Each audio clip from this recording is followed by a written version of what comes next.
बिस्मिल्लाहिर्रहमानिर्रहीम। Welcome to my YouTube channel Mahak in Japan. आज की वीडियो में 3 बहुत ही इंपॉर्टेंट क्वेश्चंस पर बात करेंगे। तीनों क्वेश्चंस बहुत ज़्यादा इंपॉर्टेंट हैं। इसमें मैं आपको बताऊंगी कि इनिशियल इंटरव्यू क्या होता है, पहला इंटरव्यू क्या होता है जो प्रोफेसर आपका लेते हैं, और एंट्रेंस एग्ज़ाम क्या होता है। ये दोनों बहुत ज़्यादा डिफरेंट हैं दोनों क्वेश्चंस। तो इनके दरमियान क्या डिफरेंस है ये आपको बताऊँगी। उसके अलावा आप प्रोफेसर को किस तरह से कन्विंस करोगे ये आपको बताऊँगी। साथ ही अगर आप फेसबुक का ग्रुप ज्वाइन करना चाहते हो तो आप ज्वाइन कर सकते हो, उसका लिंक डिस्क्रिप्शन में होता है। उसके अलावा अगर आपका कोई भी क्वेश्चन होता है तो आप कमेंट बॉक्स में कमेंट कर सकते हैं। कोई भी डॉक्यूमेंट में इशू आ रहा है या कोई भी मसला है, जो लोग क्वेश्चंस कर रहे हैं कि हमें प्रोफेसर की ईमेल्स नहीं मिल रही, देखिए जापान के अंदर बहुत ज़्यादा यूनिवर्सिटीज़ हैं जिसमें आप स्कॉलरशिप पर अप्लाई कर सकते हो। अगर आपको एक यूनिवर्सिटी के प्रोफेसर नहीं मिल रहे तो आप उसको स्किप कर दो, आप नेक्स्ट यूनिवर्सिटी पर चले जाओ। ये बाज़ दफ़ा ऐसा होता है कि प्रोफेसर्स के जो ईमेल्स होती हैं वो वेबसाइट के अंदर ही, लिंक के अंदर ही कहीं ना कहीं छुपी हुई होती हैं, डायरेक्टली मेंशन नहीं होती कि प्रोफेसर फैकल्टी लिस्ट। तो आपको अक्सर ढूंढना पड़ता है, लेकिन अगर आपको ढूंढने से भी नहीं मिल रहा तो आप नेक्स्ट यूनिवर्सिटी पर चले जाओ, उसको स्किप कर दो। और उसके अलावा अगर आपको प्रोफेसर की तरफ से पॉजिटिव रिस्पांस आता है, पॉजिटिव रिस्पांस आने के बाद आप इनिशियल इंटरव्यू किस तरह से देंगे जो प्रोफेसर आपका लेंगे, इस वीडियो में उसी पर बात करेंगे। वीडियो अच्छी लगती है तो लाइक कर दिया करें, सब्सक्राइब भी कर लिया करें ताकि नेक्स्ट वीडियो आप तक आ जाए। सबसे पहले बात करते हैं इनिशियल इंटरव्यू की। अच्छा, ये जो इनिशियल इंटरव्यू होता है ये आपका प्रोफेसर आपका लेता है। मतलब जो प्रोफेसर आप ईमेल करोगे प्रोफेसर को, अगर उसकी तरफ से पॉजिटिव रिस्पांस आएगा, उसको लैब में जगह होगी तो वो आपको एक इंटरव्यू का कहेगा। ये ज़रूरी नहीं है कि आपको प्रोफेसर इंटरव्यू का कहें, ये प्रोफेसर टू प्रोफेसर वेरी करता है। कुछ प्रोफेसर, मोस्टली प्रोफेसर इंटरव्यू लेते हैं, कुछ प्रोफेसर इंटरव्यू नहीं लेते। तो अगर आपको प्रोफेसर ने कहा है कि मैं आपका इंटरव्यू लूँगा या शॉर्ट मीटिंग का कहा है तो वह आपको सबसे पहले टाइम आपसे पूछेंगे और आपसे डेट पूछेंगे कि कौन सी डेट पर आप अवेलेबल हो।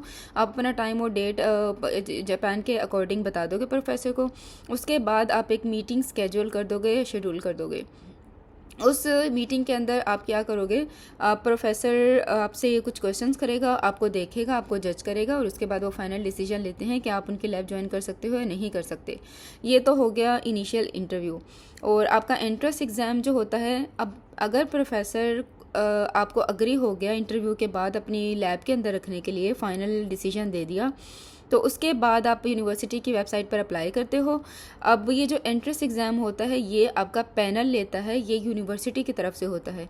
जो इनिशियल इंटरव्यू होता है वो प्रोफेसर की तरफ से होगा, जो एंट्रेंस एग्ज़ाम होगा वो आपका यूनिवर्सिटी लेती है, वो ऑफिशियल होता है। अब एंट्रेंस एग्ज़ाम जो है यूनिवर्सिटी टू यूनिवर्सिटी वेरी करता है। ये 2 किस्म का हो सकता है, या तो अगर आप पाकिस्तान में हैं, आपका स्कॉलरशिप से पहले ही आपका हो जाएगा एंट्रेंस एग्ज़ाम, या बाज़ दफ़ा ऐसा होता है कि आपका जापान में आने के बाद, यूनिवर्सिटी में एडमिशन होने के बाद, यहाँ आने के बाद एंट्रेंस एग्ज़ाम होगा।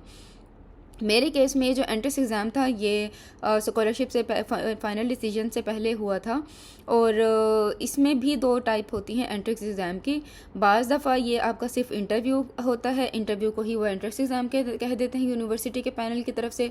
और बाज़ दफ़ा ये रिटन एग्ज़ाम होता है, आपको 2-3 क्वेश्चंस देते हैं, आपको वो राइट करके आपको भेजने होते हैं, या फिर यूनिवर्सिटी में आने के बाद आपका ये इंटरव्यू एग्ज़ाम होता है। ये बिल्कुल भी मुश्किल नहीं होता, बिल्कुल इसके बारे में आपने परेशान नहीं होना। ये आपका या तो रिटन एग्ज़ाम हो जाएगा या फिर आपका इंटरव्यू हो जाएगा। अभी यूनिवर्सिटी टू यूनिवर्सिटी वेरी करता है, यूनिवर्सिटी पर डिपेंड करता है वो आपका एग्ज़ाम किस तरह से लेते हैं। या तो आपका रिटर्न ले लेंगे या इंटरव्यू ले लेंगे, और ये या तो स्कॉलरशिप से पहले हो जाएगा या स्कॉलरशिप के बाद हो जाएगा। यहाँ जापान आने के बाद होगा या पाकिस्तान में ही आपका हो जाएगा। तो ये जिस यूनिवर्सिटी में आप अप्लाई कर रहे हो, आप उसकी वेबसाइट पर देख लो, वेबसाइट पर ही सारी डिटेल्स वहाँ पर मैंशन होती हैं। अब तीसरा क्वेश्चन जो है वो हाउ टू कन्विंस प्रोफेसर।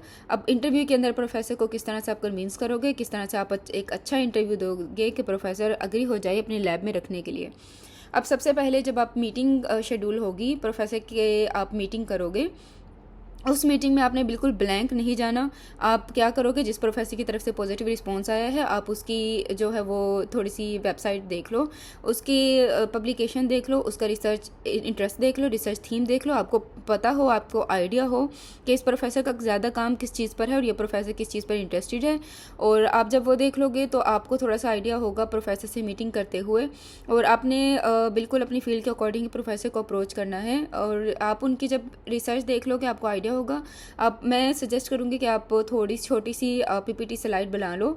आप 5 मिनट की या 6 मिनट की स्लाइड बना लो, ताकि अगर प्रोफेसर आपको कहे तो आप उनसे परमिशन लेकर वो अपनी स्लाइड जो है वो प्रेजेंट कर दो। बाज़ दफ़ा प्रोफेसर कह देते हैं आपको डायरेक्टली कि आप पीपीटी स्लाइड बना लो। अगर वो कहें तो वेल एंड गुड, अगर नहीं कहते तो आप अपनी तरफ से बनाकर रख लो और प्रोफेसर परमिशन लेने के बाद आप वो प्रेजेंट कर दो। अब उसके अंदर आप क्या करोगे, उसके अंदर आप अपना बैकग्राउंड बता दोगे, अपनी एजुकेशन बता दोगे, पब्लिकेशन है वो बता दोगे, उसके बाद जो आपका बैचलर्स के अंदर रिसर्च है वो बता दोगे। एक स्लाइड उसमें आप वो ऐड कर दोगे और उसके अलावा आप अपने फ्यूचर इंटरेस्ट को ज़रूर उसके अंदर ऐड करना है। फ्यूचर इंटरेस्ट से क्या होगा कि प्रोफेसर को आइडिया हो जाएगा कि ये बच्चा किस चीज़ पर काम करने वाला है और इसका इंटरेस्ट किस चीज़ पर है, जो अकॉर्डिंग होगा प्रोफेसर के ही। तो इस तरह से आप कन्विंस कर सकते हो, एक अच्छा से इंटरव्यू दे सकते हो प्रोफेसर को।